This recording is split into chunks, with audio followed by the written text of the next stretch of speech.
Hi అండి. ఎలా ఉన్నారు అందరూ? Welcome to Lakshmi's recipes. ఈరోజు నేను 2 రకాల స్వీట్ కార్న్ రెసిపీస్ చేస్తున్నానండి. ఈ వీడియోలోకెళ్ళే ముందు please subscribe to my channel. ముందుగా క్రిస్పీ కార్న్ ఎలా చేసుకోవాలో చూద్దామండి. ఇప్పుడు పొయ్యలిగిచ్చి గిన్నె పెట్టుకుని సరిపడా వాటర్ పోసి ముందుగా ఒలిచిపెట్టుకున్న స్వీట్ కార్న్ ఈ వాటర్లో వేసుకుని మనం ఉడికించుకోవాలి. ఇట్లా ఉడికించుకున్న తర్వాత వాటర్ తీసివేసి మిక్సింగ్ బౌల్లోకి తీసుకోవాలి. ఇప్పుడు 2 స్పూన్ల కార్న్‌ఫ్లోర్, 2 స్పూన్ల బియ్యపిండి, కొంచెం కారం, టేస్ట్‌కి సరిపడా సాల్ట్ వేసిన తర్వాత మనం ఇట్లా మిక్స్ చేసుకోవాలి. ఈ విధంగా మిక్స్ చేసుకున్న తర్వాత అవసరం అయితే కొన్ని వాటర్ వేసి ఒకసారి కలుపుకోవచ్చండి. ఇట్లా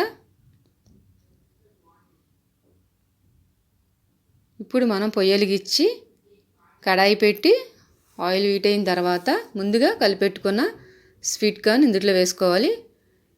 ఇట్లా వేసుకుని మనం గోల్డెన్ బ్రౌన్ కలర్ వచ్చే వరకు సన్నటి మంట మీద ఇట్లా వేయించుకోవాలి. చూసారుగా. ఇప్పుడు మనం వేరొక బౌల్లోకి తీసుకుని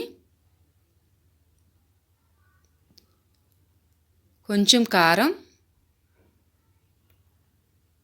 కొంచెం మిరియాల పొడి, టేస్ట్కి సరిపడా సాల్ట్, సన్నగా కట్ చేసుకున్న ఆనియన్స్, కొంచెం కొత్తిమీర వేసి కలుపుకోవాలి. ఇట్లా కలుపుకున్న తర్వాత కొంచెం నిమ్మరసం కూడా మనం వేసుకోవాలి.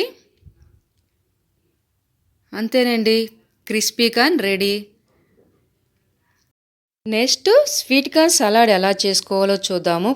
ఇప్పుడు పొయ్యలిగిచ్చి గిన్నె పెట్టుకుని సరిపడా వాటర్ పోసి ముందుగా వలుచుకున్న స్వీట్ కార్న్ కూడా అందులో వేసి ఉడికించుకోవాలి. ఇట్లా ఉడికిన తర్వాత వాటర్ లేకుండా మనం మిక్సింగ్ బౌల్లోకి తీసుకోవాలి. ఇప్పుడు సన్నగా కట్ చేసుకున్న ఆనియన్స్, సన్నగా కట్ చేసుకున్న టమాటా ముక్కలు,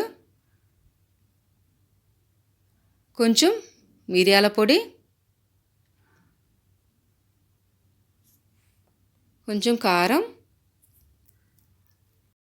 టేస్ట్కి సరిపడా సాల్ట్,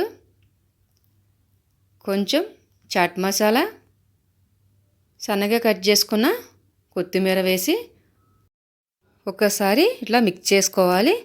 ఫైనల్గా కొంచెం నిమ్మరసం కూడా వేసుకుంటే మనకు స్వీట్ కార్న్ సలాడ్ రెడీ అండి. ఇట్లా స్వీట్ కార్న్ తీసుకోవడం వల్ల మలబద్ధకం, గ్యాస్ సమస్యలు రాకుండా చేస్తుంది.